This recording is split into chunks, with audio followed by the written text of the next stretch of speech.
नमस्कार दोस्तों, welcome back to my YouTube channel. उम्मीद करता हूं आपकी तैयारी ज़बरदस्त चल रही होगी। बहुत ही महत्वपूर्ण जानकारी आप सभी कैंडिडेट के लिए रहने वाली है।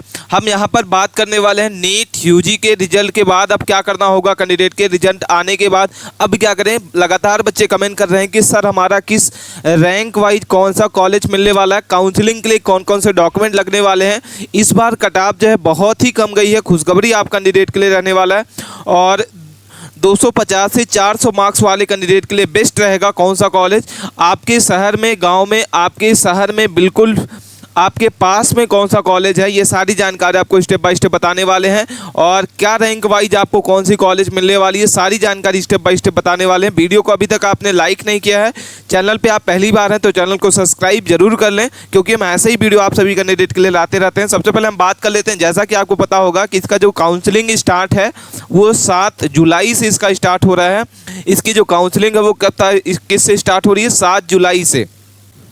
यहाँ पे नीट यूजी 2025 के रिजल्ट के बारे में बात करते हैं तो यहाँ पे रिजल्ट जो है आपका 14 जून को आ चुका है। और टोटल सीट की अगर हम बात करते हैं कि टोटल मेडिकल कॉलेज आपकी कितनी है, तो टोटल जो मेडिकल सीटें हैं वो 1,81,190 सीटें मध्य प्रदेश इसमें ऑल इंडिया में हैं।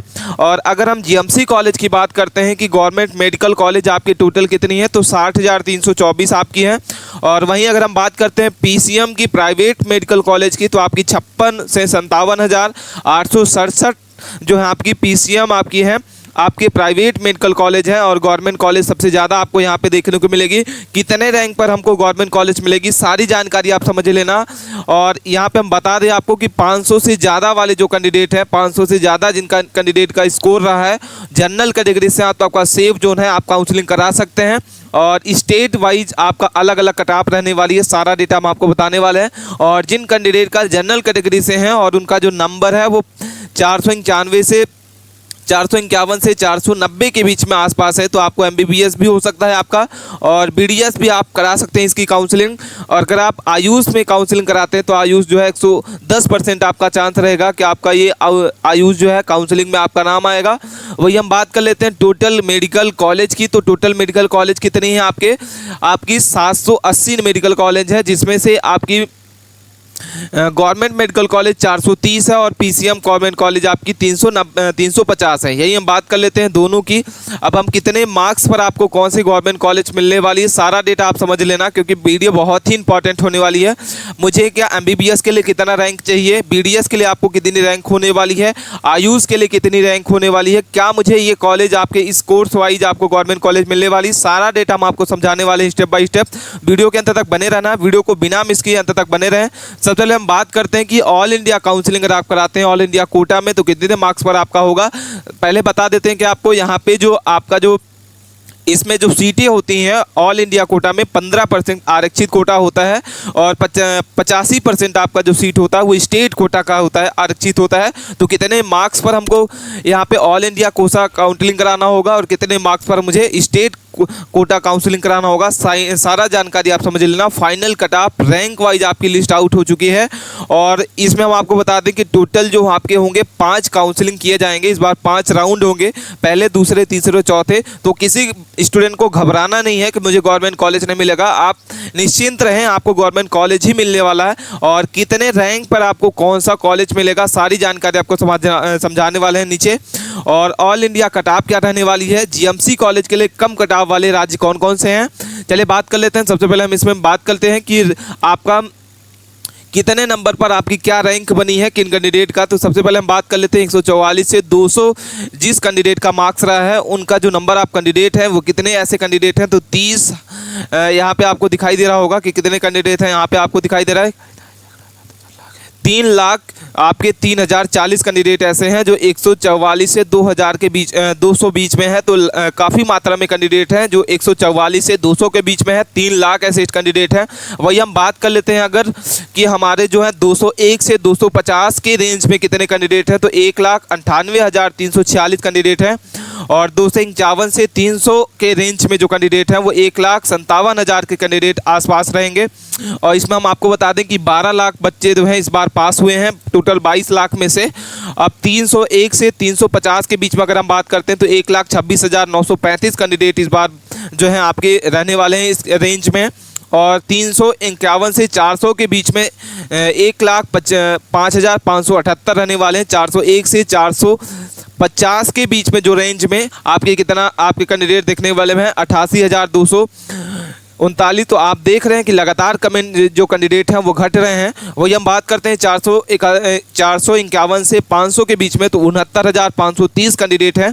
और 501 से 550 के बीच में देखते हैं तो 39,521 कैंडिडेट हैं। वही हम बात करते हैं 551 से 600 के बीच में, तो 10,000 ही कैंडिडेट इसमें हैं। तो इसके बाद हम 601 से 650 के बीच में बात करते हैं तो 12,500। और 500 आपके 651 से 686 के बीच में, क्योंकि सबसे ज़्यादा हाई स्कोर इस बार हुआ है 686।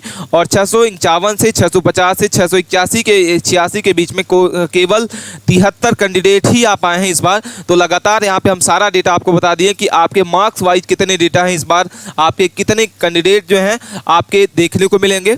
तो जिन कैंडिडेट का हमारे जो है वो आपका 450 से 500 के बीच में है, तो आपके ये कैंडिडेट इतने रहने वाले हैं। और आपका क्या कट ऑफ होगा, कितने कंपटीशन रहेगा, सारी जानकारी आप स्टेप बाय स्टेप समझ लेना। इसमें हम बात कर लेते हैं केमिस्ट्री आप मॉडल पूछा गया था, और फिजिक्स जो है आपका हार्ड लेवल इस बार पूछा गया था।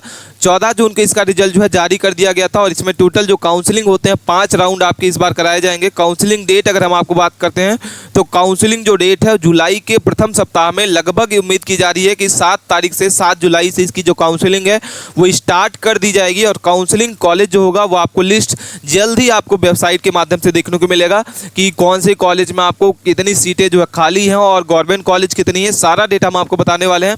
राउंड 1 जो होगा 10 दिन के लिए रहने वाला है। इसमें ऑल इंडिया काउंसलिंग कराना होगा आपको। और जो राउंड 2 होगा स्टेट काउंसलिंग कराना होगा, और ये जो आपका स्टार्ट होगा वो 22 जुलाई से आपकी स्टार्ट होगी। वही हम बात कर लेते हैं नीट काउंसलिंग के डॉक्यूमेंट के बारे में कि लगातार बच्चे कमेंट कर रहे थे कि सर हम जब काउंसलिंग कराएंगे तो हमें कौन कौन से डॉक्यूमेंट लेके जाना होगा। तो यहाँ पे हम बात करें कि नीट काउंसलिंग के बारे में, नीट काउंसलिंग डॉक्यूमेंट लिस्ट क्या होने वाली है। तो सबसे पहले काउंसलिंग रजिस्ट्रेशन प्रिंट आपके पास होना चाहिए। क्या होना चाहिए? काउंसलिंग रजिस्ट्रेशन प्रिंट आपके पास होना चाहिए। आधार कार्ड आपके पास होना चाहिए। एडमिट कार्ड आप जरूर रखें। स्कोर कार्ड आप जो भी आपका आया है इसको आप प्रिंट करके रखें। और कास्ट सर्टिफिकेट रहना चाहिए। रजिस्ट्रेशन फॉर्म, जब आप पहली बार नीट का फॉर्म भरे थे तो रजिस्ट्रेशन फॉर्म आपका रहना चाहिए। डोमिसाइल सर्टिफिकेट रहेगा, इनकम सर्टिफिकेट रहेगा, 10वीं 12वीं की मार्कशीट रहेगी। तो ये सारा डॉक्यूमेंट आपको किसके लिए लगने वाला? काउंसलिंग रजिस्ट्रेशन के लिए रहने वाला है।